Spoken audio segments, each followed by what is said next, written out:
Welcome to MedHeads, the weekly show that brings a biopsychosocial focus to issues of the day, along with special guests who will showcase their expertise and enthusiasm about their field of practice. Your host, Dr. Fergal Armstrong. Hello everyone, my name is Dr. Fergal Armstrong and welcome to MedHeads. Today we have on the show Rick Cowley, the CEO of VysionQuest. So Rick, you're a natural born guru and I'm really pleased to have you back on the show. I wanted today to discuss resilience and coping with change because we're filming this in the middle of the COVID epidemic that's affecting Australia, and that's imposed a lot of change on people. What's your view of change management and how to cope with change? How would you do it? How would you advise people to do it? Yeah, this is a good question, especially for what's going on right now and what's been going on the last couple months. And I don't think anyone has escaped the at least their life being like pressurized in some way, and being forced into changes, both professionally and personally. Everything that happens in our lives is actually a blessing that's pushing us forward in a direction that's more true with our own true selves, our true path, our life path. And this is it's scary in the moment. It's hard sometimes to see how it's doing that, because when changes happen, we face uncertainty and we face unknown. And as humans, that's really uncomfortable. But it's really like the essence of being human, all the way through our lives and until our deaths, which is like the greatest adventure into the unknown. But our whole lives, every day we're stepping forward into the unknown. We don't know what's going to happen. Like tomorrow, we really don't know what's going to happen. But even in 5 minutes time, you and I don't know the direction of this conversation. So we're here stepping into the unknown. And I believe that life is an intelligent and it's loving, and that we're here to fulfill a certain role, a certain mission in our lives. And life wants us to. So when things get, in my viewpoint, when things get out of control or when changes happen, especially when they're forced upon us, it's always pushing us towards a truer path. So if I could reflect back to what you've just said, what I'm hearing is that firstly, change is inevitable. 2, we are designed to change. 3, it's normal and it's okay to feel fear associated with that change. Is that an accurate reflection? Yeah, for sure. Yeah. So let's talk about the fear that people experience when they are confronted with the need for change. What would you say about that? I would say that one of the best ways to transform that fear is to reflect on your past in your life and look at the times when the biggest changes happen, especially the things that were most like disruptive, the things that in the moment that they happened or in the time after they happened felt like the biggest challenges, and look at what good came out of those changes, good that couldn't have come any other way or would have taken a lot longer to come. And, there's the hardest times in our lives turn out to be the most like life-giving and the greatest new opportunities for us. And like, an example in my life is when I was 21 years old and I got diagnosed with leukemia, along with getting super sick. And, in the moment of that, it was terrifying. It was painful. And, it stayed scary for a long time, but it turned into one of the most empowering things that ever happened to me. And it was really the seed of this VysionQuest work, coming into the world. So, talk about a change when you face your mortality through an illness or an accident or something like that. Like that's a life-changing, moment, like overnight. So we all have, you might not have something that drastic, but we all have experiences like that in our lives that, it could have been a breakup or a bankruptcy or, some kind of illness or accident. and look at the fact of it, of what you gained from that experience and how it did improve your life. So there's two things there. Firstly, there's almost the idea that a catastrophe is actually not necessarily a bad thing, it's simply a change in one's path. And secondly, for it to become a change in one's path rather than just something that is overwhelming, is you actually have to have the time to reflect back on it and draw out the life lessons. Is that what you're saying? Yeah, yeah. So Yeah. how do you turn a positive spin on something like that? I mean, how did you, looking back on your leukemia, how did you put this positive spin on it that you've described? That's a great question. I had a lot of support from my parents. I was 21, from my parents, from friends. I saw a psychologist who also called himself a spiritual broker and helped you, in both ways, kind of in Western and Eastern philosophy of how to, how to heal yourself mentally and emotionally. And so that played a big part in it. And I would say that was a huge part in it, of connecting with my spirituality and being supported in that. And that still is like the number one thing that makes a difference for me in my life when I'm facing change, when I'm facing a hard time, when things feel stuck, is connecting spiritually for me. So that's a big thing of for each person finding what that path is for them and how do they experience that deeper connection. So there's a couple of words there that I want to pick up on. So one is spirituality and the other one is path. For some people watching, who they may be turned off by the idea of higher power, spirituality, and some people are almost stochastic in their thinking. They're very random. Life is all about random events. And if you've ever watched House, you know the TV show House, the medical doctor, Dr. House. If House was watching this, he would say that life is meaningless and it's all about random interactions. So my question to you is, how important is it to have this concept of spirituality and path to actually then recover from change or deal with change or accept that change is merely, that catastrophic events potentially, they're not necessarily bad, they're just changes? How important is it to have that concept of spirituality and path, or can you do it without those ideas? Yeah, another good question. I mean, my thoughts, my feelings on this are that it's really important. And what I see, the people who are attracted to the work that I do, which is about taking the time to tune in deeply and to reconnect with yourself and reconnect with something deeper inside yourself. They are, they have a sensitivity. They already have a sense, some people call it like intuition or, guidance, or it could just be even, they're sensitive people. They're feeling a lot, but that aspect of ourselves, is not really nurtured in school and in jobs and in business and even in our personal relationships. So, but once it starts to happen, then you can't ignore it. And it's like, if you do ignore it, like if you do ignore, say, life is nudging you towards a certain path, or you're kind of getting guidance. I don't mean to sound too out there, but I just see it over and over again with the people that I work with. They just need a space to start to listen to that voice and that guidance. And that, when they do, that's when magic starts happening, and they really start to trust themselves and to trust life, and to be able to go into changes with a, like, just starting from the viewpoint of, okay, this could be hard right now. It could be, scary, and I don't even know what's going to come out of this, but I trust that something good is going to come out of it. So sensitivity is not the same as weakness. No, no. No.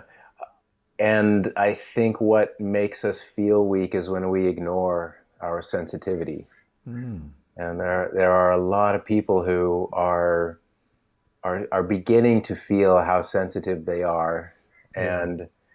and I'm helping people understand what that sensitivity is about and how it's actually a gift that's been given to them to help them fulfill their purpose. Yeah. But if it's ignored, then it becomes like a liability. It becomes something where we're just feeling, it's like we're feeling too much, and you could feel anxious. You could even feel numb. Whereas the people who are sensitive can connect with other people. They can understand things more deeply. So we're not talking about the sensitive child at school who was always bullied. We're talking about very strong individuals who are able to activate almost their internal antenna and listen and receive messages from wherever the source might be that actually will guide them on their right path. Is that what you're saying? Sure, sure. Right. Well, the first thing is, it could be the sensitive kid who was bullied in school, and that kid just wasn't in an environment that nurtured that sensitivity. But I think that there's so many more people who have just kind of taken a middle path where, it's until you really embrace your sensitivity, it's a little bit hard to exist in the normal world. Like, you kind of have Right. to shut down a little bit and Right. pretend like you're not that sensitive. Yeah. But when you do embrace it, then you see it as a strength, then it does allow you to hear messages from inside of you, messages from outside of you. And one of the most beautiful ways of that is just in our interactions with other people, in our relationships and in our conversations. And messages come a lot of the time through other people and through those conversations, and from you to the other person as well.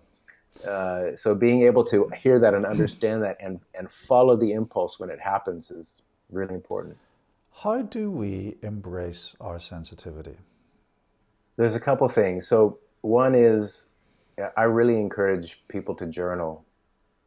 And there's just something about writing and writing exercises, and asking yourself questions, and then taking the time to listen for a deeper answer that lets you find solutions for your life. um, Even just allowing yourself to express yourself freely, writing things down and not censoring yourself, and expressing your emotions and your anger, your frustration, your fear. They allow you to start to um, bring up to the surface what's inside of you, whether it's your thoughts, your feelings, or kind of, deeper messages. So that is one way where you get to know yourself and get to know your sensitivity. Um, this is a great question. How do you embrace your sensitivity? I think another way that's important is slowing down in your interactions with other people, and slowing down before responding to things, before doing things, and feeling if it feels right for you. If you want to do it, if it feels inspiring, doesn't mean you'll always feel uh, you know uh, it's going to be inspiring, or like, really happy, or sometimes we just got to do things like, our accounting or something like that, that's a little bit mundane. But just to take the time to know if this is right for you. Is it aligned with your path? Is it going to take you closer to your vision, or distract you from your vision? And to know that, you have to know where your path is going, don't you? Yeah, so there's kind of two sides to this, which is to know your destination is so important. It's like if you were gonna get in your car and drive from Sydney to Brisbane. How much easier is it to know, one, what your destination is, and two, what the path is to get there, to put it in Google Maps. It just saves so much time of just, driving so far and looking for signs and stopping and asking for directions and all that. So to know where you're going and to know how to get there is really important. However, it takes something special to know that. Either, some people maybe were just born with a super clear calling that they never lost touch with. Most of us need to do a process or something to clarify that vision. But in the meantime, what I found, your truest guide to that vision, until you see it and know what it is a sense of inspiration, feeling like a sense of energy nudging you forward in a certain direction, and you gotta take the time and slow down and feel it, and then when you feel it, follow it. Right. Okay. So this conversation started out by discussing, change, because we've agreed that change is inevitable, and COVID, this pandemic, has imposed upon us all a significant amount of change, and there will be those people out there who are struggling with this change. What message of hope would you give to those people who are struggling with change? I would say that you have no idea how much your life can change, how fast it can change, how much for the better it can change, and that often the fastest and most direct way is by an intense shake-up in our lives, and being exposed to intense situations that we know that we can't tolerate this forever. Whether it's a work situation or a home situation, or even an inner state, a really uncomfortable emotional state or mental state. Sometimes things have to get so tough that we say enough is enough. Something's got to change. And it's like, we're kind of stuck and we're focused down, and we realize there's got to be a better way. And it's like you lift your head up. You start to, lift your head up and look for what else is available. And we may, one of the best things that those tough situations do is it pushes us to ask for help. So what you've said triggers in me this idea that I often think about change management according to that 1980s, 1990s parable of management, which was who moved my cheese. Where you've got the two mice and the two humans, and the two mice sniff and scurry. They're always proactively looking for change, and they're analyzing every situation. They're looking for opportunities. And then you've got the two humans, the hem and haw. Hem just won't accept change at all. Haw has to be dragged into accepting change, but then eventually he does accept change and learns that change is inevitable, and that he has to prepare for change constantly, and that if he can prepare for change, he can become more resilient and stronger and actually cope better in life. What you've just said there is, to me, haw. You have to be dragged into accepting change, and it's tough. But then, if you get there and if you learn how to deal with it, you become a better, more successful human being. Is that a fair analogy about hem and haw and the acceptance of change? Yeah, that's good. My dad gave me that book, Who Moved My Cheese, about 15 years ago, yes. And I read it, but I forgot the details of the hem and the haw. But yeah, it's like you can either go, yes, and seek change proactively, or you can wait till you can be stubborn, and you can just sit there when things start to get tough, and it's like life backs you into a corner. Yeah. And then once it gets too hard, you stand up and you come out swinging, and you fight your way out of that corner. Yeah, if you don't get out of the corner, you die. So it's actually a survival instinct, But surely it's better to actually proactively manage change, isn't it? Surely it's better to have that mindset where change is inevitable and my success is dependent on my ability to change. How do you or do you think there's a reason why some people react to change, meet change head on, whereas some people effectively bury their head in the sand? Do you think there's a reason for that? Do you think resilience comes into play for that? Man. Yeah, I'm not sure what determines how proactive someone is about seeking out change in their nature. Yeah. I have seen that once you know what your vision and your purpose is, it becomes a lot easier to be proactive about change. And one of the lessons that I've seen, and one of the lessons that I teach, is that you can you can seek out that change proactively once you know what your vision is. And then, Right, there's a right. sense of that you still have to face, there's like a pain aspect of it. So when you're proactive about it, the pain comes from stepping outside of your comfort zone on the way to a dream. And but that, that way is so much better because you get to live more of your dreams. You have forward momentum.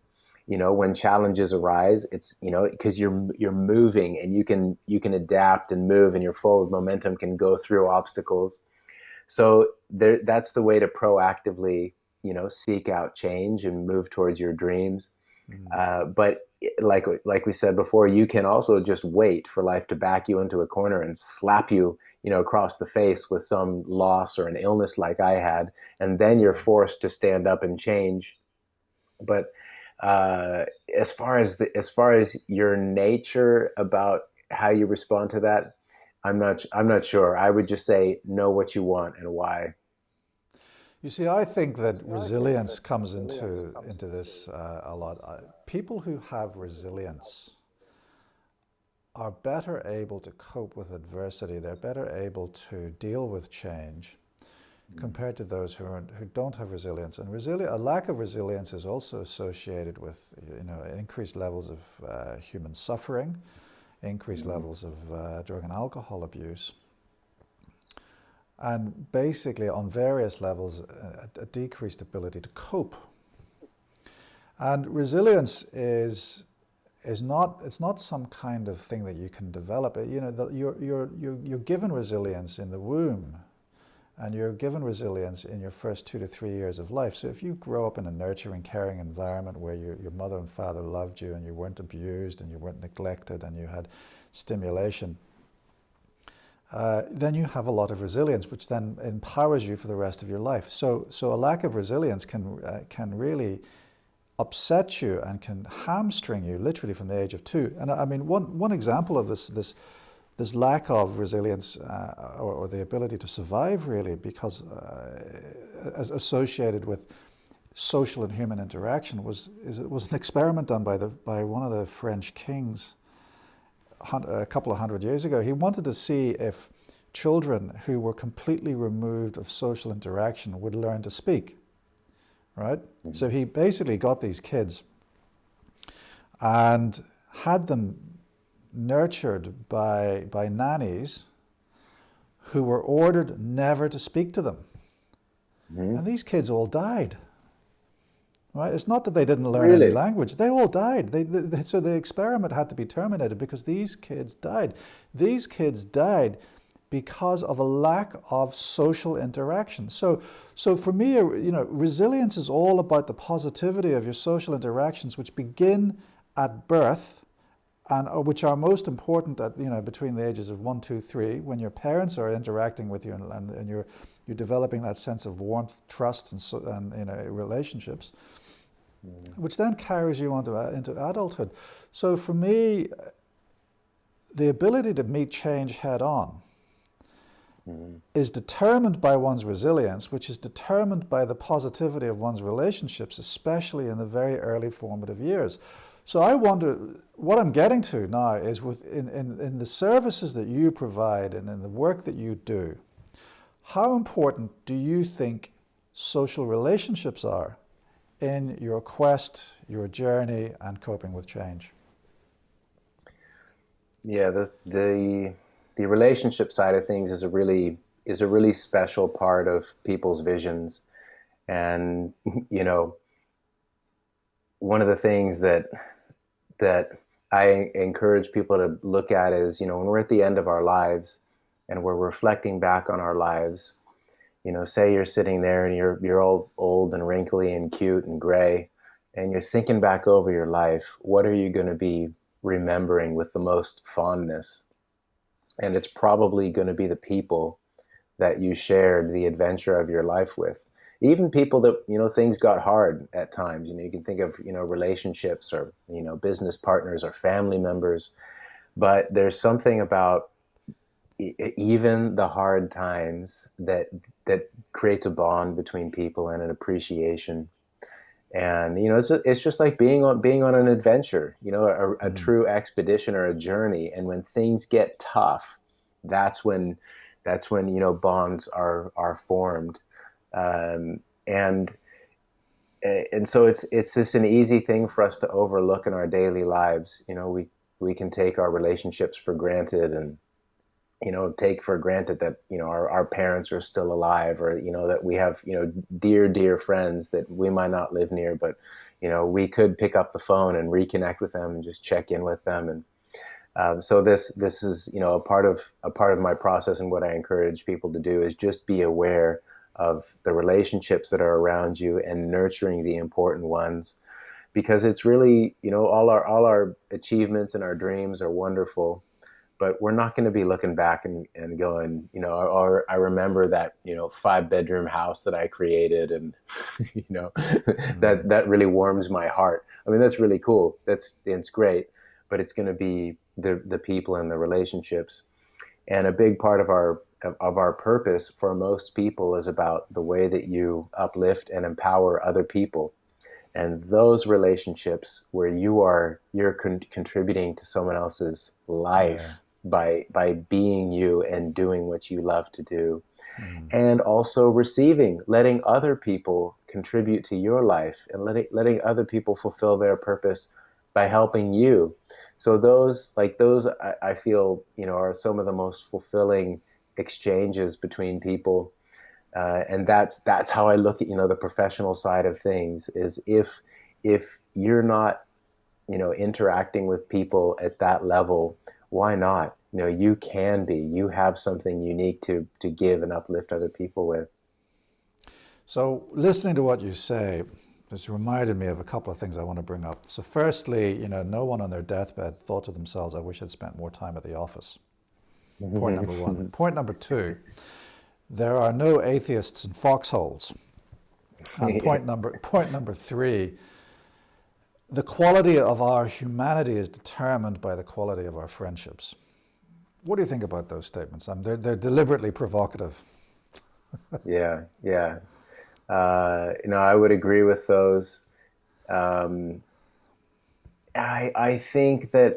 I think one thing I would love to encourage people to do is to in order to connect deeper with life and themselves, is to be open to deeper connections with other people.